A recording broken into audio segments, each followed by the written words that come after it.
Amigos, bienvenidos y bienvenidas a nuestro programa de debate político Tesis y Antítesis. Como cada semana, agradecemos su sintonía. Cuando se pensaba que lo peor había pasado, el precio del petróleo volvió a caer, lo cual obligó al gobierno a hacer un nuevo reajuste en el presupuesto general del Estado. Vamos a conversar al respecto con los asambleístas Virgilio Hernández y Luis Fernando Torres. Yo soy Belkis Sánchez y en los próximos 30 minutos estaré moderando este debate. Recuerden que Tesis y Antítesis llega a ustedes gracias a la señal abierta de la radio de la Asamblea Nacional, de Televisión Legislativa del Ecuador por los canales 42 en Quito, 22 en Guayaquil y 27 en la ciudad de Cuenca. Este programa también lo pueden seguir por la web a través de envivo.asambleanacional.gov.es. Agradecemos por la reproducción, como siempre, a la red de canales comunitarios regionales del Ecuador asociados SECREA, al portal de noticias ecuadorenvivo.com y a la Flaxo Radio. Aquí iniciamos. Vamos a revisar de inmediato algunas de las medidas anunciadas por el gobierno. Con el argumento de que continúa la caída del precio del petróleo y que la coyuntura económica internacional afecta al Ecuador, el gobierno nacional realizó un segundo recorte al presupuesto general del Estado de 2015 en $800 millones. En enero pasado, el primer recorte fue de $1.420 millones. En total, se han reajustado $2.220 millones en el presupuesto, lo que supone el 2.2% del Producto Interno Bruto. Esta vez, el recorte será para gasto corriente en $100 millones y en gasto de inversión los restantes $700 millones. Entre las inversiones que serán postergadas se detallan proyectos de ampliación del Sistema Nacional de Transmisión, revitalización del Centro Histórico de Quito, rehabilitación de Radio Ciudadana con cobertura nacional en la frecuencia AM, adquisición de helicópteros de la Fuerza Aérea, construcción y adecuaciones de los centros infantiles del Buen Vivir, entre otros.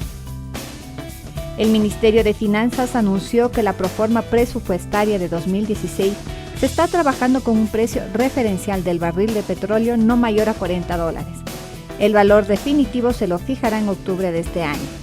En tanto, el déficit del presupuesto general del Estado para el 2016 estaría entre el 2 y el 2.5% del Producto Interno Bruto, lo que representa una reducción del más del 50% si se compara con el monto establecido para el presupuesto del presente año. La reducción del déficit para el próximo año se sustentará en una optimización del gasto corriente y en la entrada en funcionamiento de las centrales hidroeléctricas y la repotenciada refinería de Esmeraldas. Y bien, con estos antecedentes iniciamos este programa, lo hacemos con usted, asambleísta Torres. En varias ocasiones, en varios programas, lo hemos escuchado señalar la necesidad de recortar el gasto público. ¿Qué le pareció a usted finalmente el anuncio del gobierno? Bueno, es positiva el anuncio en el sentido de que habrá un recorte finalmente el año 2015 del orden de los $2.200 millones, un inicial de $1.400 millones y un final anunciado en el mes de agosto de $800 millones. De esos $2.200 millones, el recorte más importante parecería que es el recorte en gastos de inversión y de obras, aunque hayan dicho que van a recortar básicamente gastos corrientes. Ahora bien, analistas muy calificados, como el exministro de Economía de este gobierno, Fausto Ortiz, han dicho que hasta el mes de agosto la reducción en el gasto presupuestario del orden de los $1.804 millones no obedece al recorte anunciado a principios de año de $1.800 millones, sino fundamentalmente a que el Ecuador está pagando menos por la importación y compra de derivados. Para aquellos que me están viendo, el Ecuador no produce las gasolinas que consumimos en el país, salvo una pequeña parte. En buena medida importa y por eso paga. Debido a que el precio del barril de petróleo ha bajado, también ha bajado el precio de los derivados. Y por eso que el Ecuador ha dejado de pagar lo que antes pagaba. Y la reducción, como dice Fausto Ortiz, de cerca de $1.804 millones a agosto del año 2015 se debe a ese hecho y no necesariamente a la reducción presupuestaria. Ello significa entonces que más allá de la reducción presupuestaria anunciada, lo que debemos ver es si se ha desacelerado el gasto, porque hay dos formas. Una es la velocidad con la que se gasta y otra es el monto del gasto. Resulta que el monto en la práctica de año a año no ha bajado. Lo que han hecho es reducir la velocidad del gasto. Sin embargo, como ya explicaré, inclusive en cuanto al presupuesto devengado a septiembre, ya prácticamente han gastado cerca del 56%. Gracias, asambleísta Torres. Asambleísta Hernández, ya lo refería el asambleísta Torres, este anuncio que pudimos ver de parte del gobierno, el recorte del presupuesto por estos 800 millones de dólares. ¿Será suficiente? En este año, que ha sido un año particularmente difícil, se han tomado las decisiones más responsables y adecuadas en función de los intereses del país y sin perjudicar a la inmensa mayoría de ecuatorianos y ecuatorianas. Yo creo que es importante reiterar que estamos buscando enfrentar una crisis de carácter exógeno. La baja de los precios del petróleo, la baja de los precios de los commodities. Este no es un problema que únicamente le afecta al Ecuador. Toda la región se ha visto impactada.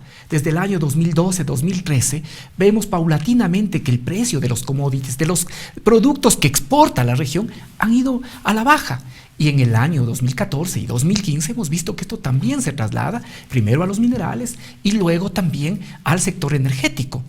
De tal forma que el Ecuador está viviendo consecuencias de fenómenos externos que han repercutido en la economía ecuatoriana, repercuten en la economía ecuatoriana. ¿Desvirtúa esta tesis del excesivo gasto público? Por supuesto, ya hemos mencionado varias veces este tema del gasto público. Cuando dicen el excesivo gasto público, tienen que decir al país claramente: no queremos que contraten maestros, no queremos que paguen médicos, no queremos que paguen policías, no queremos que le brinden seguridad a la ciudadanía, porque el 80% de lo que es gasto público es básicamente pago de maestros, de médicos, de enfermeras, de seguridad. Eso es básicamente el 80%. Se han tenido que hacer los recortes necesarios, que obviamente tienen impacto. El que esta vez se baje 100 millones en gasto corriente, 700 millones en inversión, implica que algunas obras nuevas que se iban a iniciar no se lo hace. Por lo tanto, también repercute en la generación de fuentes de empleo. Se ha visto lo que menos afecte, pero hemos tenido que hacer una nueva reducción ya de 2.200 millones para poder, con estas medidas, buscar enfrentar esta crisis que es de carácter externo. Muchas gracias, asambleísta Hernández. Asambleísta Torres, ¿qué decir al respecto? Y pregunto esto a usted porque en reiteradas ocasiones, asimismo, lo hemos escuchado hablar respecto de aquello, del excesivo gasto público, esta crítica permanente a la creación de instituciones del Estado y demás, que también desde el gobierno se ha anunciado podrían ser eliminadas, fusionadas. Eso habrá que verlo. El peso del Estado, como técnicamente dicen, del sector público no financiero, el año 2006 era del 26 o 27% frente al Producto Interno Bruto. Ahora, básicamente está en el orden del 45%. Ello significa que el Estado ha crecido. El Estado ahora hace más cosas, tiene más gente, tiene más operadores, más instrumentos, y ello supone indudablemente que gaste más. Y para gastar más necesita que le ingrese más, porque no puede gastar más si no le ingresa más. Han subido los impuestos, recaudan ahora de los ciudadanos más tributos y con eso financian una parte. Otra parte la financian con los ingresos petroleros. Este año, como ya explicaré, no habrá más que 40 millones de ingresos petroleros para el presupuesto general del Estado o simplemente cero. Y por supuesto la deuda es otro de los instrumentos para que ingrese recursos y puede este aparato sostenerse. De tal modo que sí, ha crecido el Estado, se ha engordado. Lo que habrá que preguntarse es si todas las actividades que está cumpliendo el Estado ecuatoriano el año 2014 son realmente necesarias y eficientes. 36 ministerios tiene el gobierno ecuatoriano. Es uno de los que más ministerios tiene en América Latina. El Ministerio de la Felicidad. ¿Qué resultados produce? Y así otras tantas entidades. Por ello, al haber crecido tanto el Estado, también se han despilfarrado recursos. Yo no me opongo a los maestros de ninguna manera, no me opongo a los médicos, pero sí me llama la atención que haya varias escuelas o colegios del milenio casi vacíos y varios establecimientos educativos en el campo que prestaban un servicio vacíos. ¿Acaso no estudiaron los efectos de cerrar estos establecimientos educativos antiguos y construir los nuevos establecimientos del milenio? Gracias, asambleísta Torres. Asambleísta Hernández, a propósito de esto, frente a este anuncio de una eventual reducción o fusión, al menos de instituciones públicas, ¿de alguna manera se estaría dando la razón a la oposición que ha sido crítica? A ver, creo que en primer lugar hay que desmitificar esto de que se han subido los impuestos. Veamos, miremos en estos años cuáles son los impuestos que efectivamente se han subido. El impuesto a la renta no ha tenido modificación, más bien en muchos casos se ha disminuido el impuesto a la renta, porque ahora, por ejemplo, se reconocen deducciones y exenciones que antes no se lo hacía.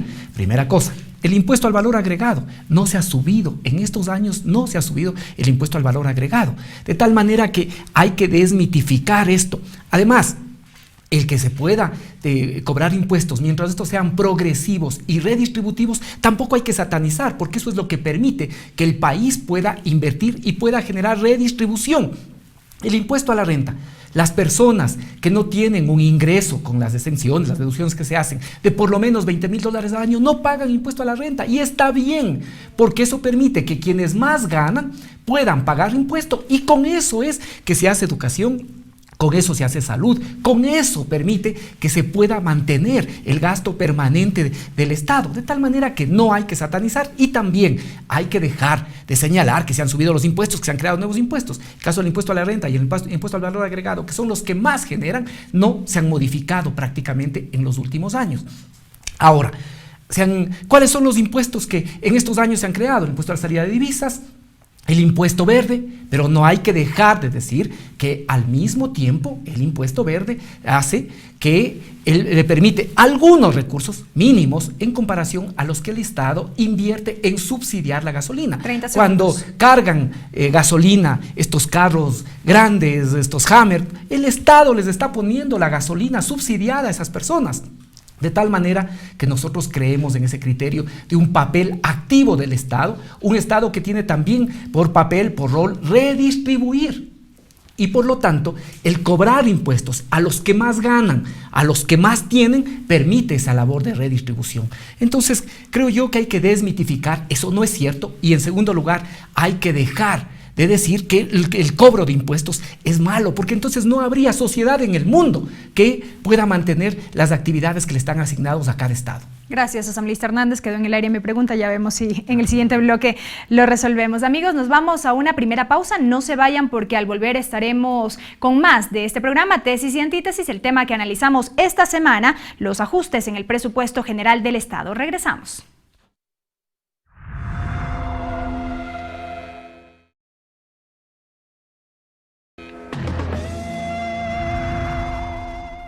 Amigos, estamos de regreso con más de Tesis y Antítesis, donde la síntesis le corresponde a usted. Llegamos hasta sus hogares gracias a la señal abierta de la radio de la Asamblea Nacional y de Televisión Legislativa del Ecuador. También por el portal de noticias ecuadorenvivo.com y la Flaxo Radio. Esta semana analizamos los ajustes en el presupuesto general del Estado. Vamos a escuchar y ver de inmediato lo que siente la ciudadanía sobre el manejo económico del gobierno. La situación económica actual está un poco variable, estamos falta de moneda, falta de trabajo, falta de toda situación, y con esta situación del volcán pues se nos está complicando de una manera muy dura, oiga. El gobierno tuvo su época de las vacas gordas y si él no supo aprovechar, ahora estamos en tiempo de vacas flacas y más difícil para él. Bueno, sí está un poquito caro, pero ha de ser por ¿cómo le digo? Por el petróleo que tuvo la baja, entonces creo que ha de ser por eso, ¿no? Hay gastos que no se deberían hacer. Le hablo por decirle una cosa, porque algo sé. Se están construyendo hidroeléctricas. Después, ¿a quién se va a vender esa energía si Colombia se autoabastece, si Perú se autoabastece? El gobierno lo primero que tendría que hacer es suspender el subsidio de la gasolina con incrementos mensuales de aunque sea 10 centavos. Bueno, es bueno, por un lado, que sea ya quitados todos aquellos funcionarios que burocráticamente se les contrataba, pero también malo porque no, ellos también tienen familias que mantener. Si esta situación nos hubiera cogido en tiempo los banqueros, imagínense, hubieran empeñado hasta la camisa. Bien, asambleísta Torres, avanzamos. ¿Cree usted que se le acostumbró a la sociedad ecuatoriana a vivir con un gasto público elevado, conforme usted ha manifestado? Bueno, sí. Y tanto es así que ha crecido el gasto. Como dije, pasó de un 26% el año 2006 frente al Producto Interno Bruto y ahora bordea en términos generales del sector público no financiero el 45-46% del Producto Interno Bruto. En cuanto a los impuestos, Virgilio ya ha mencionado algunos, el impuesto verde, el impuesto a la serie de capitales, pero habría también que señalar que las salvaguardias finalmente son también un impuesto que encarecen el producto final. Ahora, en el tema mismo del gasto, yo no me explico cómo pudieron haber colocado 1.200 millones de dólares en la refinería El Aromo, que ahora está paralizada porque falta financiamiento. Se cayeron los financiamientos y compromisos iniciales, 1.200 millones de dólares. Ha logrado rehabilitarse la refinería de Esmeraldas y está bien, pero ahora aparece el problema, que no hay suficiente crudo liviano para que pueda refinarse en la refinería de Esmeraldas. ¿Quién compra? ¿A quién le venden? ¿Dónde se utiliza el crudo liviano en el país? Es la gran pregunta. Resulta que ahora van a tener que importar petróleo liviano para que pueda refinarse en la refinería de Esmeraldas, que podría aumentar la capacidad luego de esta rehabilitación a cerca de 110.000 barriles por día. En estas condiciones entonces uno se pregunta, el gasto, la inversión o lo que fuese, 30 segundos. Al final, ¿qué resultados produce? El hecho de haber tenido previsto destinar cerca del 13% del PIB este año para obras y que se va, por cierto, a reducir, debe llevarnos a preguntar de esas obras cuántas eran imprescindibles, esenciales y cuántas eran innecesarias, porque no podemos sacrificar al pueblo ecuatoriano por obras que no son necesariamente imprescindibles para mejorar la vida de cada uno de nosotros. Gracias, asambleísta Torres. Asambleísta Hernández. A ver, primero hay que decir que el promedio del gasto público del Ecuador está por debajo de los de la región. Esto es importante señalar. Segundo, lo de las salvaguardias. Lo de las salvaguardias es fundamental frente a estos elementos externos que hemos señalado. Si el dólar se revaloriza, si al mismo tiempo tenemos una devaluación en Colombia y Perú y nosotros no tenemos posibilidad de utilizar un recurso similar, entonces ¿qué hacemos? La salvaguardia es una medida temporal que busca efectivamente de alguna manera proteger, de alguna manera también permitir una protección a los productores ecuatorianos. Esto es importante reiterar. Pero es una medida temporal, es una medida temporal y es una medida que además no ha afectado, y así nos muestran ya las cifras, por ejemplo, respecto de relación de inflación, no impactan sobre la mayoría de los ciudadanos y ciudadanas. Creo que el que hayamos tenido que establecer una reducción en este caso ya de 2.200 millones, deja sin poder ejecutar algunas obras que son básicas. No es que no tiene un costo ejecutar. Tiene un costo, pero no podemos hacerlo, tenemos que retrasar la ejecución. Pero que digamos algunas de los proyectos de inversión, por ejemplo, proyectos de ampliación del Sistema Nacional de Transmisión, 103 millones en eso. Esto es fundamental en el país. Fortalecimiento del conocimiento y talento humano, 39 millones en ese sentido. Plan de mejoramiento de los sistemas de distribución de energía eléctrica. ¿Cómo podemos pensar una sociedad democrática que en el siglo XXI todavía no tenga luz eléctrica? 30 segundos.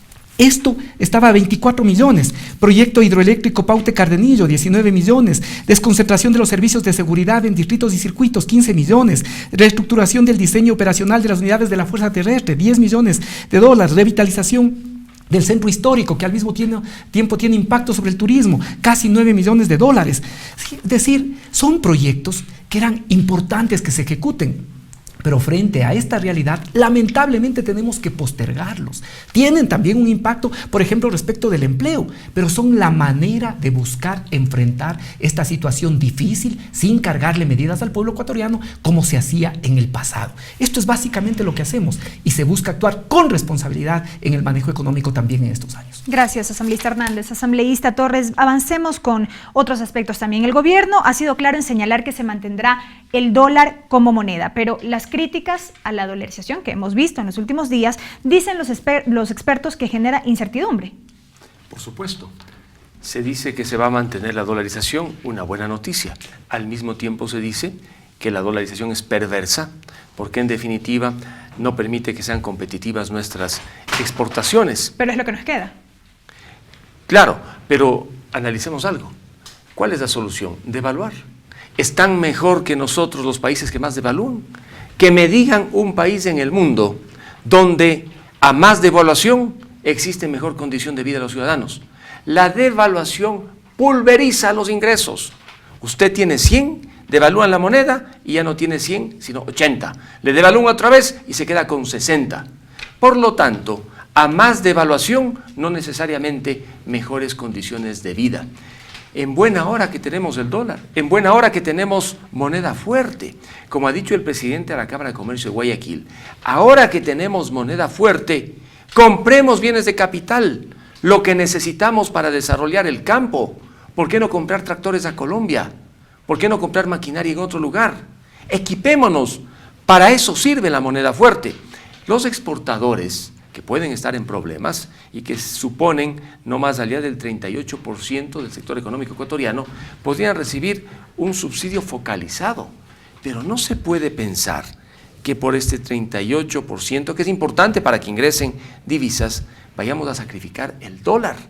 Cuidado, pensamos que la solución es devaluar. No, no, no. Esa es la solución más fácil. Hay otras. Atraer, por ejemplo, inversión. 30 segundos. En definitiva, lo que el Ecuador necesita para mantener la dolarización es que mejoren los flujos de dólares al país. Y para ello se necesita seguridad. Y el Ecuador, lamentablemente, está en los últimos lugares en materia de atracción de inversión privada extranjera directa. Tiene que cambiar entonces el gobierno en cuanto a las señales que debe ofrecer al mundo económico para que haya la inversión que nos falta y, por supuesto, los recursos para mantener la dolarización. Gracias, asambleísta Torres. Asambleísta Hernández. Cuando el Ecuador ingresó a la dolarización, significó un altísimo costo social. Costo social que lo pagó la mayor parte del pueblo ecuatoriano y del que también fueron beneficiados algunos grupos de poder. El salir de la dolarización podría también implicar que unos sean los beneficiarios y sea perjudicado la mayor cantidad de la sociedad. Por eso el presidente ha sido muy claro en señalar que no se va a salir de la dolarización. No es una opción. Pero no es una opción, esto el presidente lo ha reiterado, no es una opción, pero no se puede dejar de ver que hay problemas. Hay problemas precisamente por tener una moneda sobre la cual nosotros no tenemos ninguna posibilidad de injerencia. Esto es importante decir. Luego, precisamente en estos años, porque no solo ahora hay dificultades económicas, el Ecuador es un país que tiene recursos limitados. ¿Cómo se logró enfrentar la crisis que se vivió en el mundo entero en el año 2008-2009? Precisamente con medidas contracíclicas, invirtiendo, generando inversión pública. Y esa inversión pública permitió crecimiento de la economía, permitió fuentes de trabajo, permitió que crezca en general la economía ecuatoriana. No podemos comparar los niveles de la economía ecuatoriana de ahora con los que se tenía en el 2005-2006, cuando además el Estado no asumía responsabilidades básicas. Ahora, con inversión pública se ha logrado esta dinamización de la economía. Lo mismo, se está buscando, han existido reformas que buscan atraer la inversión privada. Ahora también el gobierno ha planteado un nuevo proyecto que permita atraer la inversión privada, pero vamos a decirlo también con claridad. 30 segundos. La inversión privada busca condiciones de trato diferente en el aspecto laboral. Y nosotros hemos señalado en esas cosas, no hacemos transacciones. No generamos a cambio de la inversión que vengan, por ejemplo, y no respeten los derechos de los trabajadores. Y la inversión busca reglas especiales respecto del tema laboral o reglas especiales respecto del tema ambiental. Busca tratos diferenciados respecto de estos aspectos sociales y nosotros en eso decimos con claridad no. Ahora, Hay otros temas en los que hay apertura, efectivamente, lo que puede ser incentivos, lo que puede ser incluso incentivos que tengan que ver con impuesto a la renta, impuesto a la salida de divisas. Todas esas cosas se pueden analizar y el presidente ya ha señalado que hay un proyecto que probablemente se va a enviar en las próximas semanas o meses para poder buscar que en el marco del respeto a los derechos sociales y ambientales se pueda también tener inversión extranjera. Gracias, asambleísta Hernández, asambleísta Torres. Amigos, es tiempo de una nueva pausa aquí en Tesis y Antítesis. No se vayan porque al volver estaremos ya con el bloque final de este programa. Regresamos.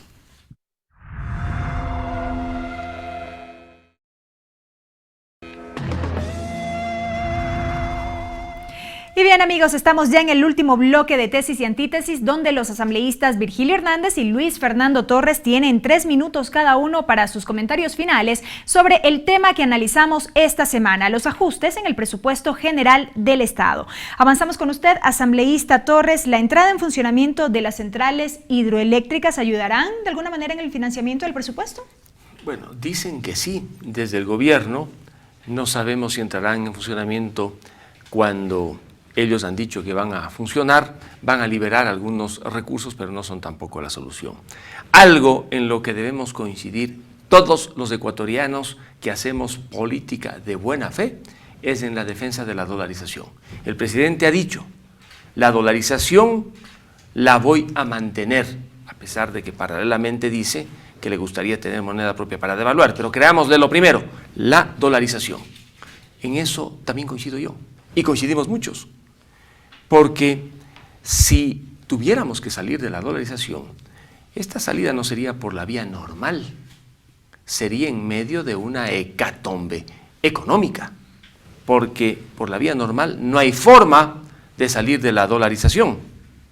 Ahora bien, ¿qué necesita la dolarización para fortalecerse? Que mejore el flujo de ingreso de dólares, porque la dolarización es un sistema de caja. El Ecuador no puede crear dinero en forma primaria. Sí, en forma secundaria, los bancos cuando hacen los préstamos multiplican el dinero. Por lo tanto, lo que tiene que hacer el gobierno fundamentalmente es mejorar el ingreso de dólares a la economía ecuatoriana. El principal obstáculo es el precio del barril de petróleo, que haya caído a 40, 43 dólares del WTI, y con el castigo el Ecuador esté recibiendo entre 39, algo más, algo menos, le deja al país prácticamente con unos 7.000 millones de dólares menos este año y al presupuesto general del Estado con 0 de ingresos provenientes de la venta petrolera. Ello pues debe preocupar a todos y de hecho entiendo que le preocupa al gobierno. ¿Cómo se suple esa baja? Bueno, el endeudamiento es un camino, pero tiene un límite. El otro camino es el de conseguir efectivamente inversión privada. Un minuto. Entonces, el objetivo final para mantener la dolarización no puede ser otro que el de asegurar que ingresen más dólares a la economía. Las salvaguardias que, como dijo Virgilio, trataban de evitar que salgan dólares, resulta que han encarecido las actividades productivas. El impuesto a la salida de capitales, si bien le genera al fisco más de 1.200 millones de dólares anuales, desestimula que ingrese dinero de fuera. Han adoptado recientemente una medida para que las entidades financieras, cuando tienen que pagar por créditos, ya no entreguen el impuesto a la salida de capitales. Una buena noticia. Por lo tanto, lo que se necesita es un nuevo esquema de seguridad jurídica, de incentivos, para que ingresen más dólares. ¿Cuál es el problema con el petróleo? Dicen los entendidos que la tendencia no es al alza, sino a la baja. Si ahora se está vendiendo entre 43 y 49 dólares del petróleo ecuatoriano bajo el WTI y con el castigo está en 39 dólares, que básicamente es el punto de equilibrio, si baja el precio estaremos con menos. El Ecuador ya no recibirá 39 dólares, sino probablemente 30, y allí la situación se va a complicar más. Gracias, asambleísta Torres. Asambleísta Hernández, bueno, queda claro el tema de la dolarización y las razones por las cuales desde el gobierno se ha tomado esta decisión de hacer estos reajustes al presupuesto general del Estado. De aquí en más, ¿qué esperar para el próximo año? Pregunto esto porque ¿se puede ver a futuro decisiones o ajustes más drásticos? ¿Qué pasará también si a esto le sumamos los fenómenos del Niño y la emergencia con el volcán Cotopaxi? Sí, bueno, hay estos hechos, además de los temas que hemos planteado de carácter exógeno, hay cosas que hay que tomar medidas, que prever, como lo de la emergencia del volcán Cotopaxi. Hay gente absolutamente desubicada que ha criticado y que ha dicho que la emergencia nacional es por las movilizaciones. Esa gente seguramente desconoce o lo hace de mala fe que del valle que se va a ver afectado repercute en lo que es, por ejemplo, la producción lechera con la que se alimenta gran parte del país. Este es uno de las zonas que abastece en muchos de los productos al país, de tal manera que quien critica, por ejemplo, el estado de excepción respecto del volcán Cotopaxi no entiende las realidades del país, no desconoce o lo hace absolutamente de mala fe. El próximo año es un año difícil. Hasta finales de noviembre nosotros tendremos que analizar la proforma presupuestaria del año 2016. Ahí hay que mirar el precio del petróleo. El precio del petróleo se verá y se mirará cuáles son las previsiones que se hacen hasta finales de octubre. Hay varios estudios, ¿no? Como dice la consultora norteamericana Bloomberg, esto es una montaña rusa, ¿no? Pero si uno ve, por ejemplo, publicaciones especializadas como Dinero señala, dice que en el próximo quinquenio se espera que el precio del barril esté entre 65 y 75 dólares el barril, y cree que el próximo año, en el 2015 y 2016, estará en torno a los 65 dólares el barril de petróleo. Otros, por ejemplo, para no mencionar datos oficiales, sino más bien de consultoras extranjeras, Energy Aspects señala que en los próximos meses habrá una demanda mayor de más de 1,5 millones de precios de barriles de petróleo, una demanda mayor. Por lo tanto, que eso tiende o puede ayudar a que el precio suba, sin considerar obviamente que Irán también introducirá petróleo, aunque eso parece que no es inmediato. Por lo tanto, con esto podría el precio estar por encima de los 50 dólares, dicen ellos. Hay otros que señalan, Morgan Stanley, por ejemplo, señalan que durante el año 2016 el precio del barril podría estar en torno a los 46.50. De tal forma que las previsiones hacen ver que podría el precio estar más bien bordeando los 50. Ya las autoridades económicas del Ecuador han señalado que se pensará en un precio en torno a los 40 dólares, pero que eso se está evaluando. Hay que decir con claridad, además, el que se hayan concluido o que el 2016 concluyan algunas de las grandes centrales permite que el déficit que se calcula para el próximo año estará entre el 2 y 2.5%, que es financiación para poder seguir con proyectos de inversión. Ahora uno no se endeuda para el pago de gasto corriente. Esto es importante decir. Y habría que, a más del tema de la dolarización, que tú señalas que debe ser un compromiso nacional, yo diría que las fuerzas políticas en esto deben también una actitud de pensar en el país y pensar que un acuerdo imprescindible para el Ecuador es el cambio de la matriz energética. Si en este momento gastamos en gas, nos falta gas y lo que vamos a tener es electricidad, todos deberíamos buscar que ese cambio de la matriz energética ayude a que el Ecuador ahorre recursos. Pero a veces la oposición no tiene sentido nacional y no piensa en estas cosas con las que gana el país.